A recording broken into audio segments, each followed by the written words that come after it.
Good morning, friend. Good morning, supporters. Good morning, the followers. We are live from the city of Perth. This is Kayamba FM, hosting members of the FPD Institute. It is a platform that hosts the Forum for Peace and Development. It is an institute that was established by the sons and the daughters of the Republic of South Sudan in the diaspora. We believe we are patriotic citizens and we have a role to play in the national building. We believe that we can have a say in what is going on in our nations. As citizens, we know our role cannot be minimized. We know our role is critical in what we said, what we do, and how we participate does contribute into the building and the progress of the nation, as well as in the diaspora. We have a simple philosophy. In FPD Institute, we research, we engage, and we reconnect with our nations. That is our duty as citizens. So today, we are asking the question, what is the role of citizenry in the national building? The role of the public participation in the national agenda. It is something that is not new to many of you. People in academia, people in the politics, people in the professions, public engagement touch every sector of the society. It is something critical that cannot be ignored and can never be taken lightly. So today, we are going to discuss what it is. In the last few weeks, the role of the public participations have come into sharp focus in the Republic of South Sudan in particular. Citizens have been asking the question about some of the national issues. We have been discussing the topic of Jonglei Canal because it raised the question, does the public have a say in the national agenda? It is a rhetorical question, but yes, we know the public have a say. But what role can they play in shaping the policies and the agenda of the government? Is it something that is missing? Is it something that is utilized? And before we progress, first, we will continually thank the patron of the SMC, Social Movement for Change. The patron of the SMC is His Excellency President Salva Kiir Mayardit, because he has brought into focus, because the citizens of South Sudan, they know they can participate, but they have been kept outside the agenda of the nation. And whenever the citizens are involved, whenever the government of the people, by the people and for the people, bring the citizenry along, you always see change. Please, before we progress into this topic, I will encourage you to share the video. Share this video, please, because we believe whatever we said, we are doing our part as citizens. It is our role and it is our duty as citizens to be part of the national building. We have to take part and we have to take it seriously. It is a duty that we cannot outsource to anybody. It is a duty that every patriotic citizen can do, to have a say in what is happening and what is going on in your own country. So today, we want to tackle that question. What role do citizens play? What is the public participations in the current agenda and the building of the Republic of South Sudan? We have recently, now, in the last few days, we have seen the agenda of the Jonglei state, of the Jonglei Canal, and preservation of the Sud wetland being discussed. It is something which the citizens have been very passionate about. The citizens feel that they could participate and they can take part in it.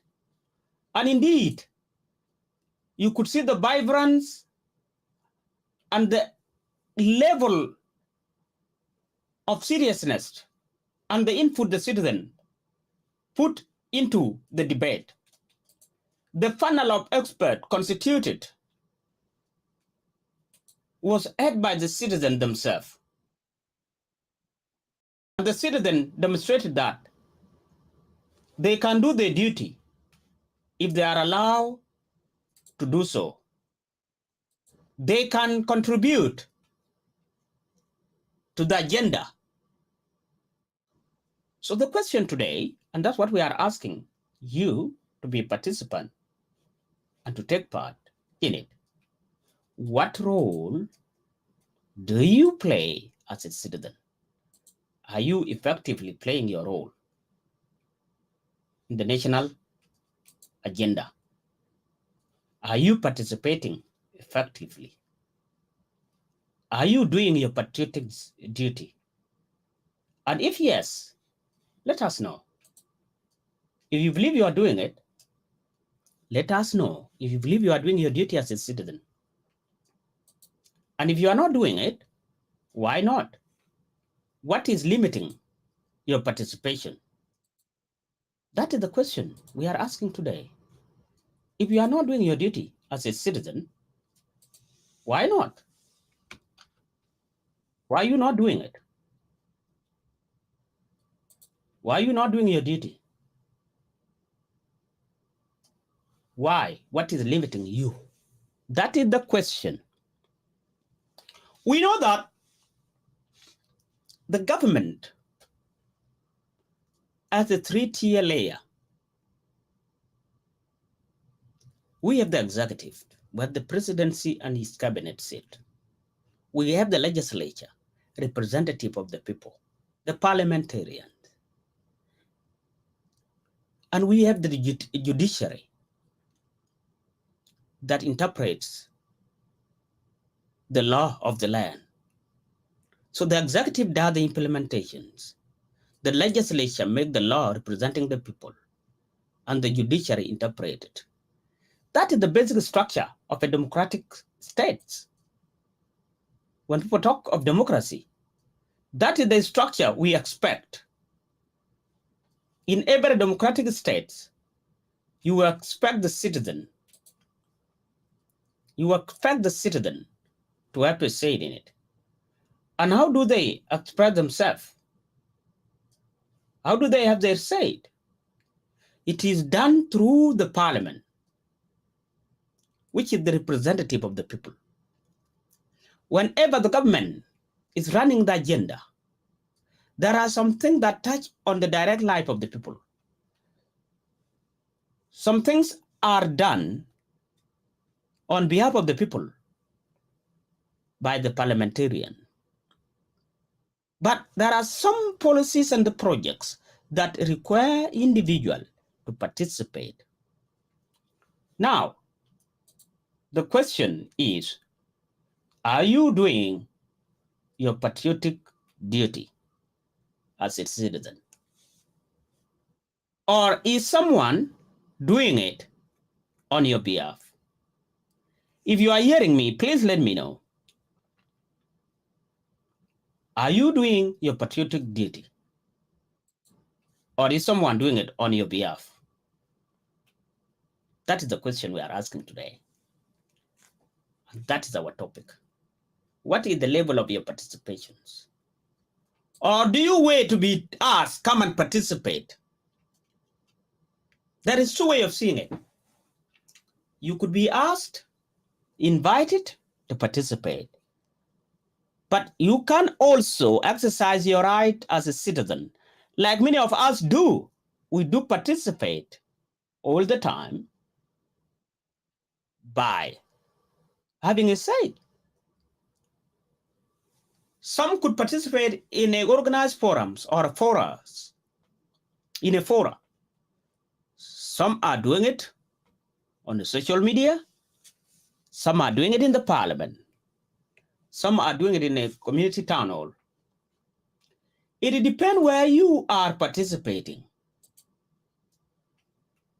The question is, have you effectively been exercising your right?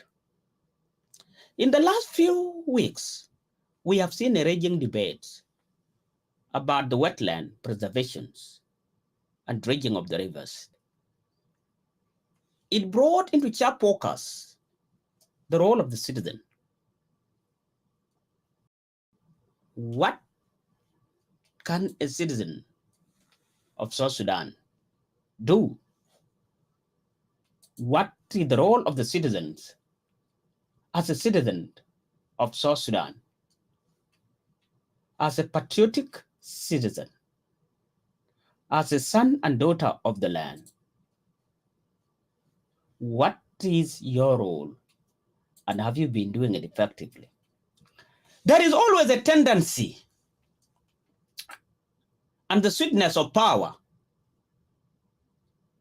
that will never allow, that constrain the executive to allow the public to freely participate.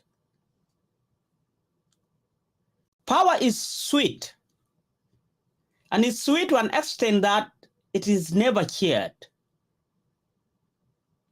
So that you will not, a good citizen will never expect an executive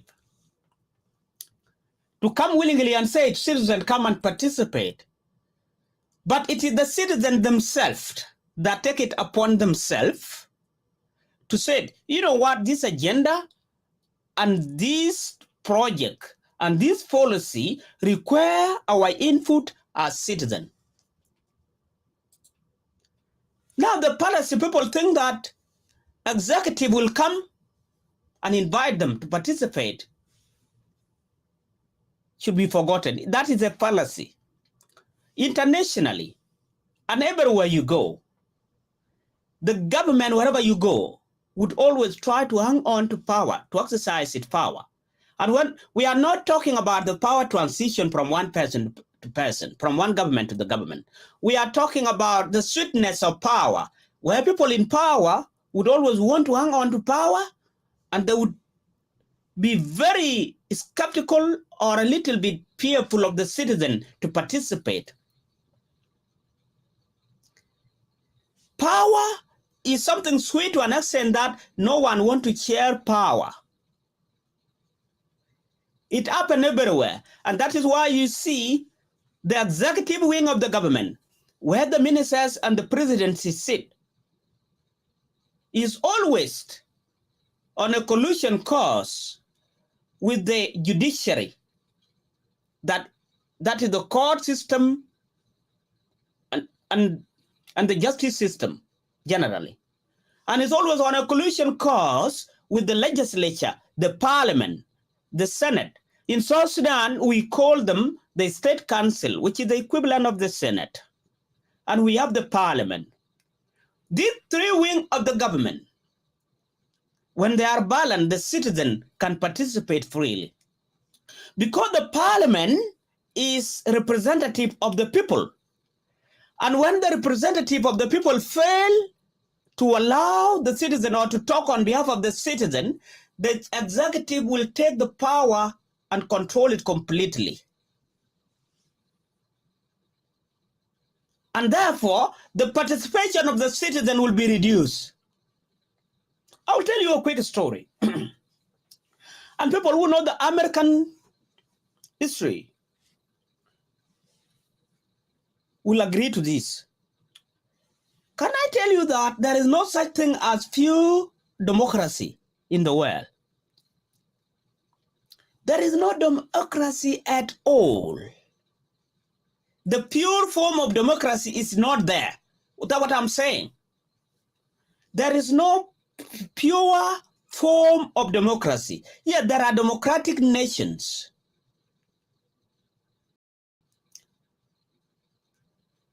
The ideal of democracy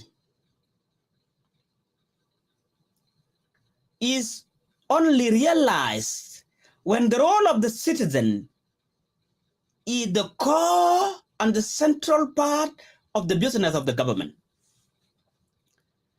That is when democracy comes to its closest form. I'm not an authority on the governance, but we have studied these things to an extent that we can speak to.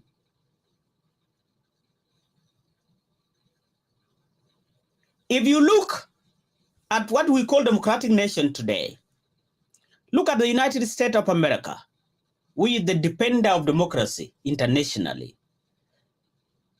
Look at United Kingdom. Look at Australia.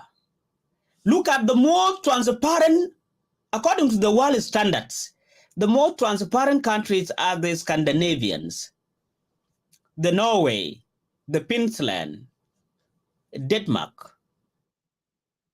They are the most transparent nations, according to the world standards. Okay? These nations have the participation of the citizen as part of their core business. Please share the video. Share the video and call in on those numbers. I've given the numbers on the link and the link to join the studio and the numbers to call. You can call and I will receive you here and you can participate. So make a phone call on those numbers from the video itself. And let me check once more. The numbers are on the top of the video and the link is there as well. So you can simply call any of those numbers. If you are United States of America, you can call that number. If you are in South Sudan, you can either call Kenya or Uganda. If you are in Australia, you can call the Australian number. So the number to call Australia is 0240229113. Call and let us know what is your role and what level of participation do we have or have you been involved in.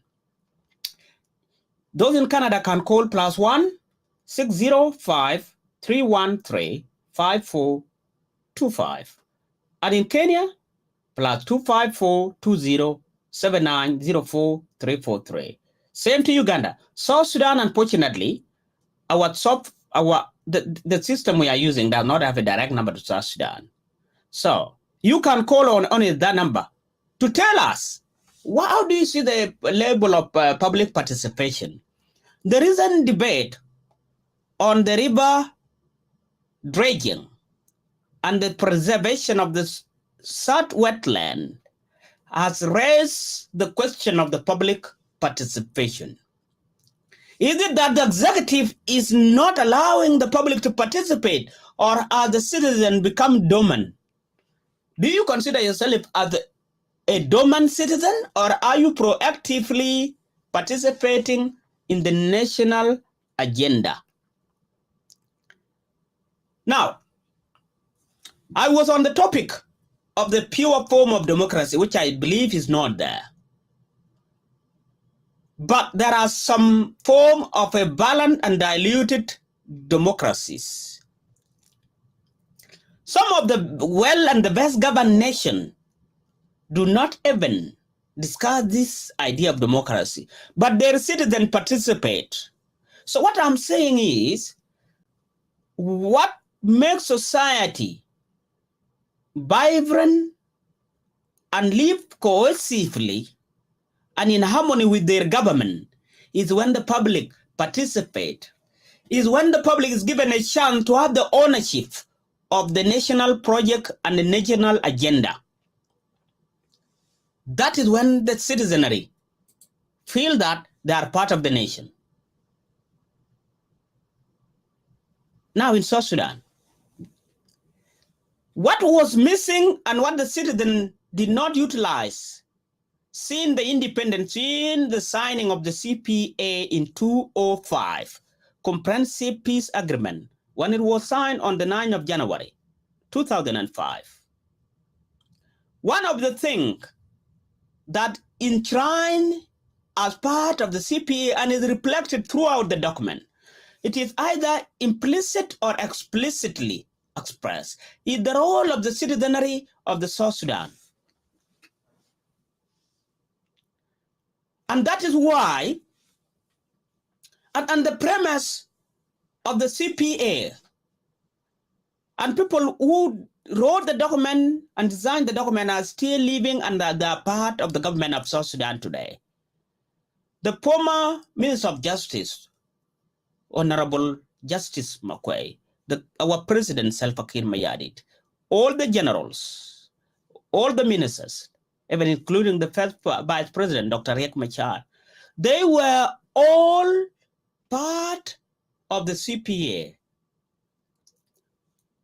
They were part of the people who have said, under the leadership of the late Dr. John Garang, to come up with the CPA. One principle of the CPA, and this is what I want to highlight today, it was the role of the citizen. One of the things which the CPA did was it put the onus on the government of the Sudan, which was under General al-Bashir, to make the unity attractive. In other words, to engage the people of the South Sudan, to bring the development to the people, a development which people could feel and appreciate, a development agenda which the citizen can be part of. That was the principle of making unity attractive. That principle of making unity attractive, the moment we become independent, the SPLM, SPLA seem to have forgotten about it completely. In other words, the remnant of the SPLM, which include Dr. John Grant, General Kwal Manyang, General Owinakot, Vice President James Waneiga, the intermittent member, Dr. Riek Machar, plus many others. The SPLM, the echelon, the top echelon of the SPLM, the widow and the late Honorable, the Vice President, Honorable Rebecca Nande. These are the top echelon of the SPLM.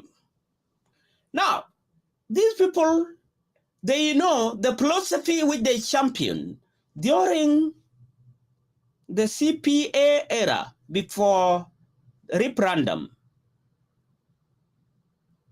was making unity attractive. And that onus was put on the government in Khartoum. It became the responsibility of the government in Khartoum to engage the citizens of South Sudan, to make them feel they are part of their country, to make them feel that their development is a priority, to make them feel that they have a say in the national agenda. If Khartoum had done that, then people of South Sudan could have felt the sense of belonging and the unity would have been attractive. And that was the role of the citizen participation. Carry the citizen along, make the citizen feel they are part of the development agenda. That was making unity attractive. Now, we are an independent nation. And because we are independent, apparently it's raining here down in Perth, so you could hear at the background a bit of raindrops. And we would put a bit of noise filters. But our apologies if you are hearing a bit of a raindrop, which is a blessing, by the way. But as I speak about the role of the citizen, since the inception of Jonglei Canal in 1904, the citizens of South Sudan have never been involved. And whenever the citizens are not taken along, it always results in revolt. If the citizen revolt, then the country descends into chaos. And that is how the rebellions of 1983 was accelerated. It happened at the time it should have not happened. Yes, the behavior of the government in Khartoum, the dissatisfaction of the student in the street demonstrating, the frustration of the people being ignored, not part of the national agenda, it became the impacting point. There is always few things that impact every revolution and every war. And that's why we thank His Excellency, President General Salva Kiir Mayardit. He had read the mood of the nation. And I try to tell the people that the president is politically smart. All right? The president has acted in the view that he has seen his people wanted to have a say. It doesn't mean that the consultation forum is the final. No. It did not come up with anything, but it just give an opportunity, a chance to have a say.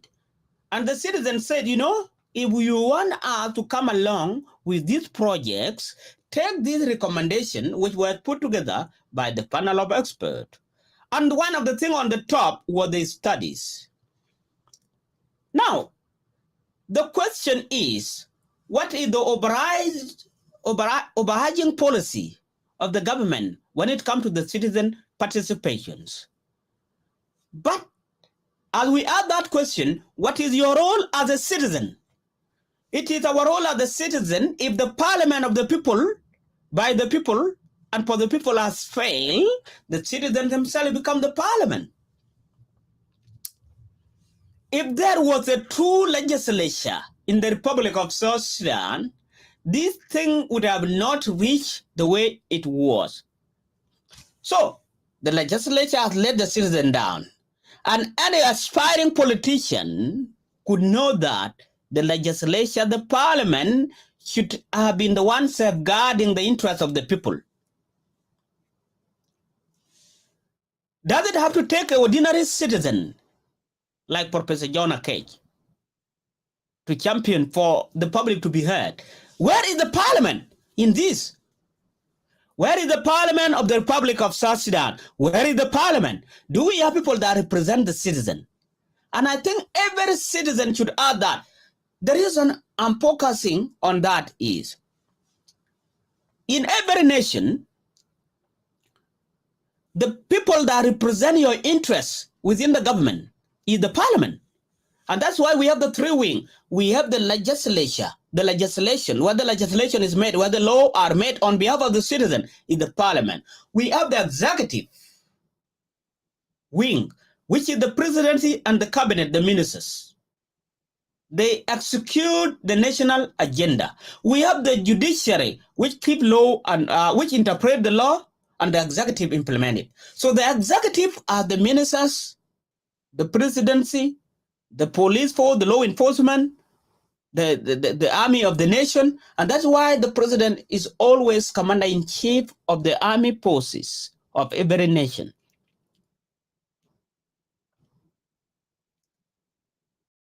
That is why in countries like United States, the commander-in-chief is President Biden.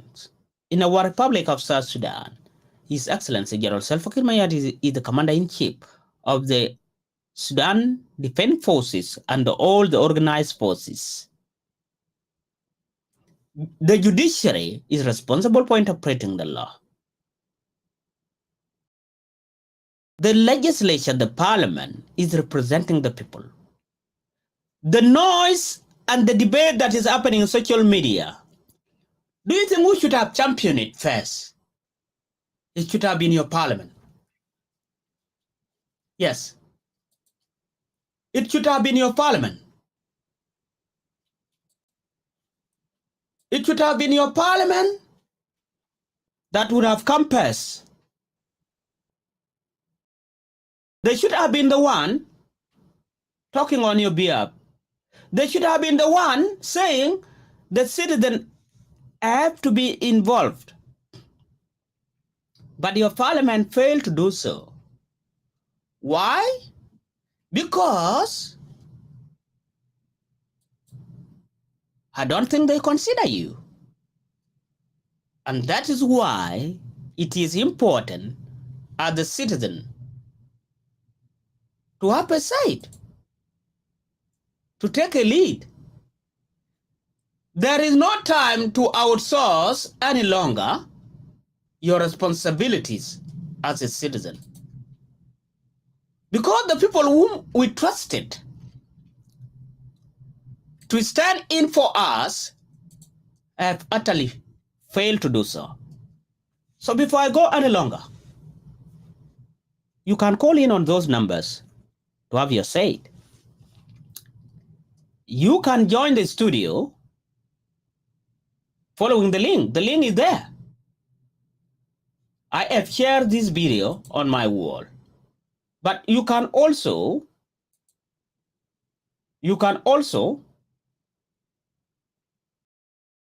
join the studio. I will allow you in if you have a question. So if anyone want to join or ask a question, use those numbers. If you want to join, let me know. If you have not seen the link,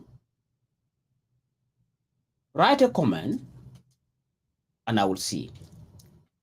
Now, let's come back to the question. Where does the project or the national agenda, where is it framed? That is the question every citizen may be asking. Where does it come from? It is simple. The national agenda is always framed by the relevant ministries who have a number of directorates and the secretaries, the technocrats working for them. They come up with the policies. And that policy is collated and put together by all the ministries to make one big policy for the government. And that becomes the agenda of the government. And out of those policies and agenda, they have to be legislated to become law. And in the process of legislation, the parliament becomes the gate that filter every single policy and see if the policy needs the participation of the people. They will take it to the people. If the policy is substantial in a way that it may alter the law of the land, then those things go to plebiscite or become referendums. If they see the policy is something that could be implemented through the act of the parliament, they formulate it. Therefore, every single policy, there's no policy that would be decided by the executive, implemented by the executive, without going through the parliament. Then that one, it means it's cutting out the public participation. And that's why you see the citizens were frustrated, annoyed, and felt they had been let down by the representatives. The issue of the South wetland, we would have seen a vibrant debate in the parliament, and then would have been referred to the citizen. In the recent consultative forum in Juba, it is only few elite within Juba participate. People of South Sudan have not completely participated. We think it was a good gesture. It's a good start, and we thank His Excellency the President. But the ordinary man there in Kwajuk, the ordinary man in Yambio, an ordinary man in Poshala, an ordinary man in Nasr, an ordinary man in Arus, an ordinary man in Abiy, an ordinary person in Rang, an ordinary person in Herald. They have not have their say. They don't know what was going on. They have not been involved. That is what we are saying. The participation of the citizen would always would always lead to harmonious and smooth implementation of any government agenda and projects.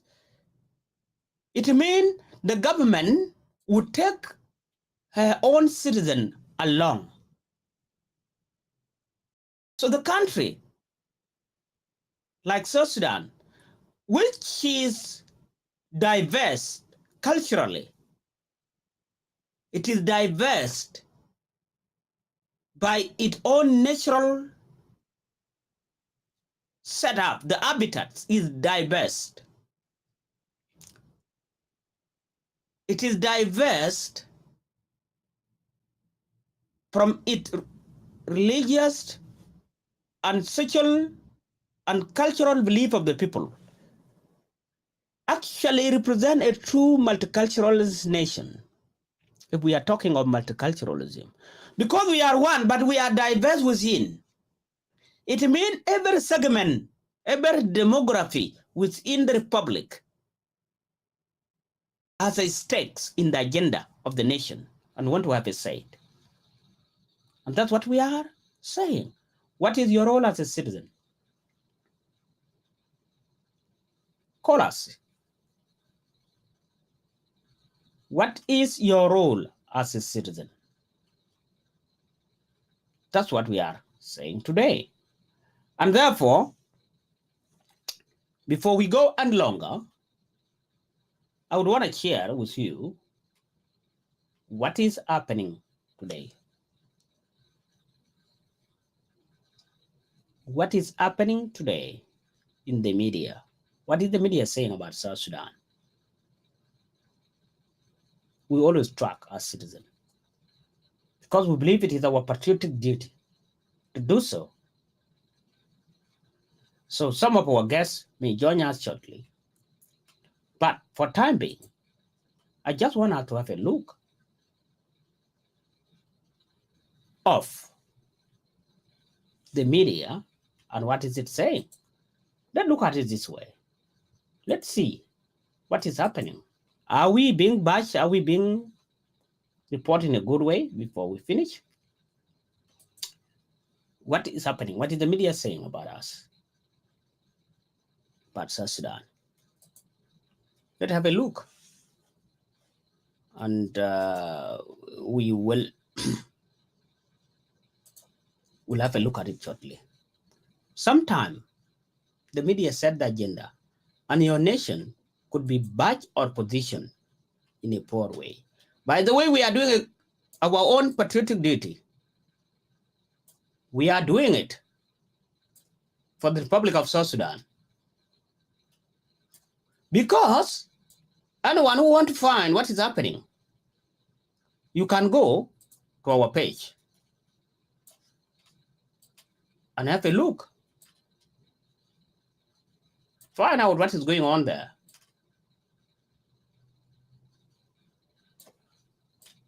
Okay. Let's have a look. Today,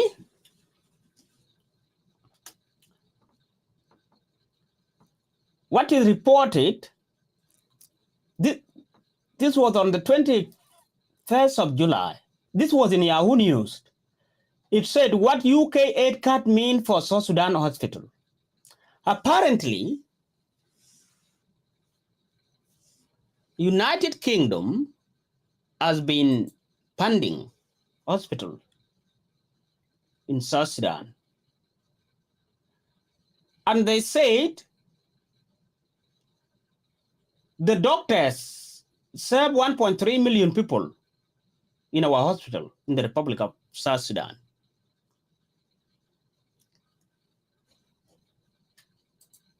$1.3 million people. They also said in the next financial year, the money and the input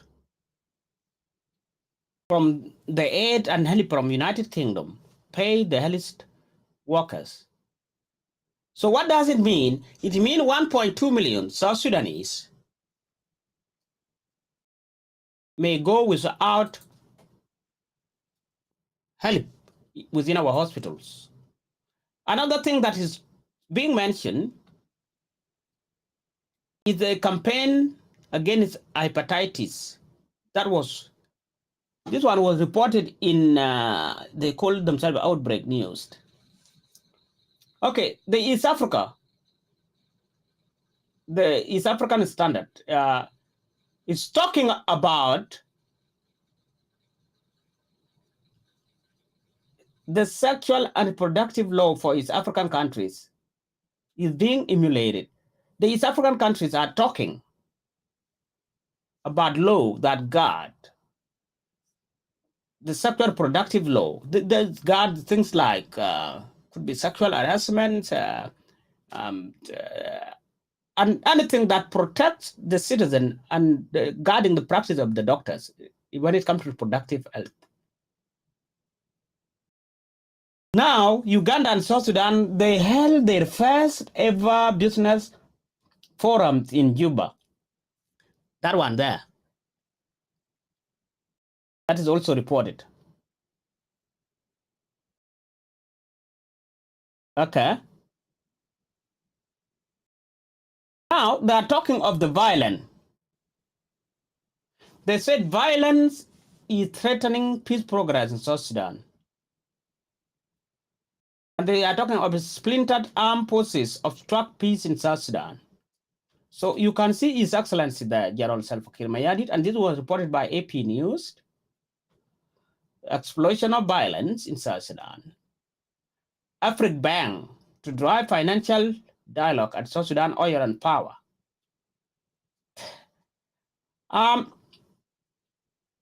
Yep.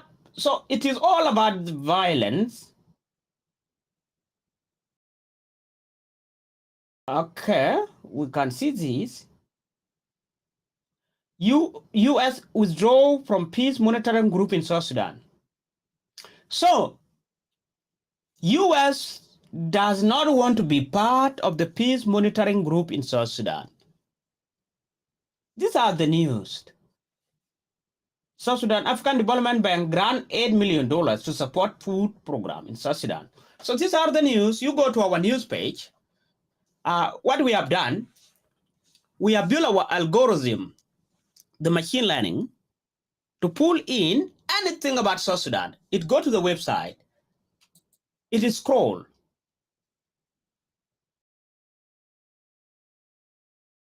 It is scroll the website.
We want each and every one of you to participate in the debate on the national agenda. And our discussion was purely asking, what is your role as a citizen? What is your role as a citizen? That was the question we were asking. Do you have a role? Do you think you could participate? Do you want to be invited? Or do you think you can take the lead? That is what it means. So at this point in time,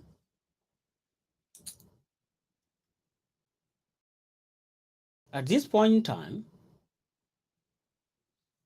is our duty as citizens to take back our own right and participate in the national discussion.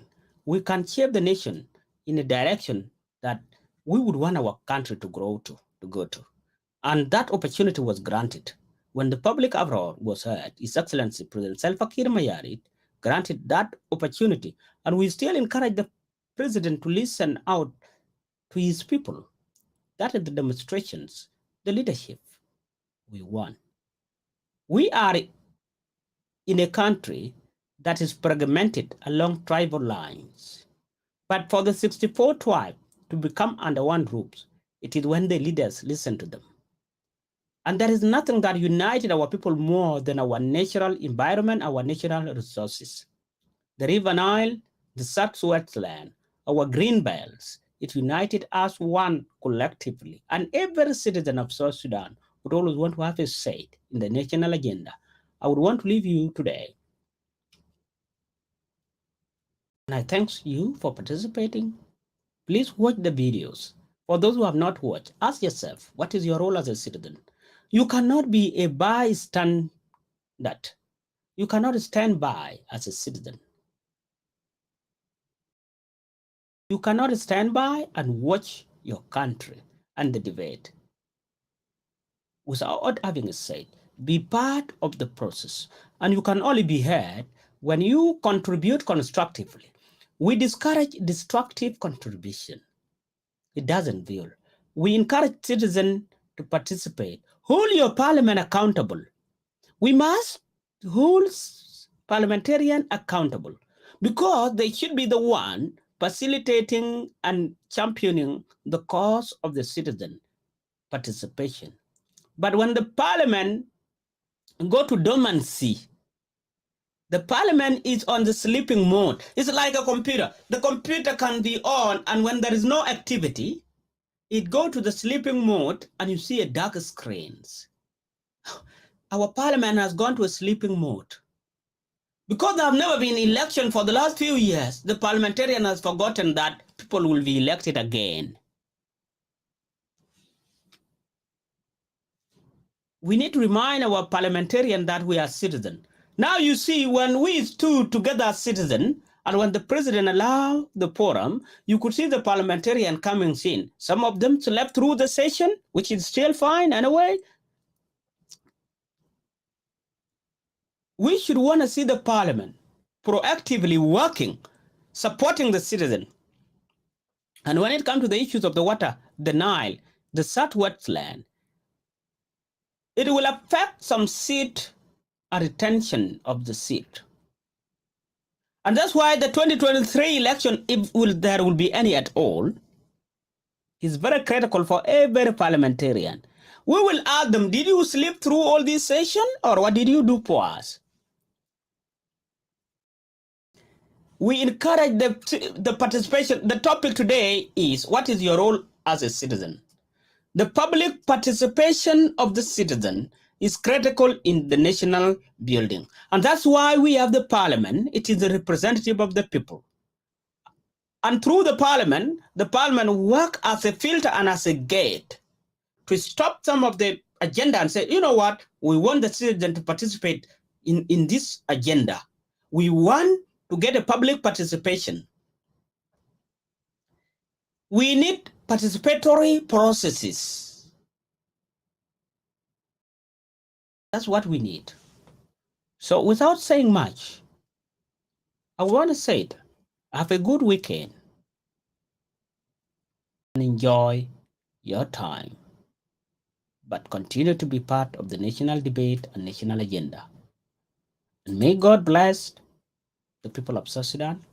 May God guide the government of South Sudan, and may God protect every citizen that is acting patriotically. The patriotism matters, and we can build this nation together. We don't just talk, but we are sharing ideas. Nation are built using ideas. People should start appreciating the ideas and move away from the mentality of being given. So we are sorry if you think we'll provide something else apart from giving you ideas. The attitude of handout and charity has to stop. We are blessed. If you keep begging when you are blessed, then you annoy and agitate God. And even your blessing become a curse. People of South Sudan are blessed enough to be beggars and asking for charity throughout. You shouldn't be lamenting, asking for people to give you money when the nation is rich. You should be asking for ideas. And the citizens of South Sudan have ideas. It is the ideas that are conceptualized and they will take a physical form and translate into wealth of the nations. I encourage the citizens to be contributing in ideas. And I'm sorry if someone feel there would be something FPD Institute. What we are bringing to the table, we are researchers, will come with ideas. Do you think how many policies could be framed about what we have said in the last few weeks? And of course, we are driving our few papers. The reason we resort to talking because we have a society which is orals in nature. And generally, Africans are orals. You write things for them, they don't read. How many scientific papers we have published and many people have not read them? Some of our members have books. How many of you have read them? That's why we talked on a live video. And by the way, moving forward with the world of technology, even the books are being changed into audio and visual books. All right? In the next 50 years, everything become audio visuals. Mean you will hear it and you will see it. Amazon's is now encouraging authors to convert their books into audio. And that's why you find a lot of audio books. Why? When you see it and you hear it, then it goes direct. It is conceptualized easy by your brain, easily. Because you have 5 senses, which we call common sense. You see, you hear. You touch, you taste. And you smell. Now, when it comes to learning, you get it through 3 senses. You can see it by reading it or watching a video. You can hear it as audio, and you can do it practically with your hand if it is a practical learning. And the rest are meant for other things, but most of the time. So what I'm saying, when we talk on the video, we are trying to move through audio visuals. Personally, I'm converting most of my scientific articles into audio and videos. It's taking time to do so, but I'm doing so because that is the next phase of learning. That's why you see most of education's top institutions are moving to recorded videos and interactive lessons because that's where the technology is going to. Yes, we'll still write things, but this is a form of learning. So a smart student would always reference a credible audio visual materials. They are cited, by the way, because we are continually writing scientific work. Just because we don't share them in right language, it doesn't mean there's no work out there. There is plenty of work. And that is what FPD Institutes is bringing to the table. We come with the niche, we talk about what we have done and what we know how to do it. And we bring it to the table. So, friends, share the video. Take ideas that you feel could contribute. We have palm out, I think, like 3 to 4 policies already. If a relevant ministry is willing to hear, they can hear them. We were willing to participate and will participate in the near future. We are engaging with our local institution down there in South Sudan. So we, in the future, would want all of you to participate. We know there is a limitation in the language, and people are too shy. We know there's a number of people, some people are shy.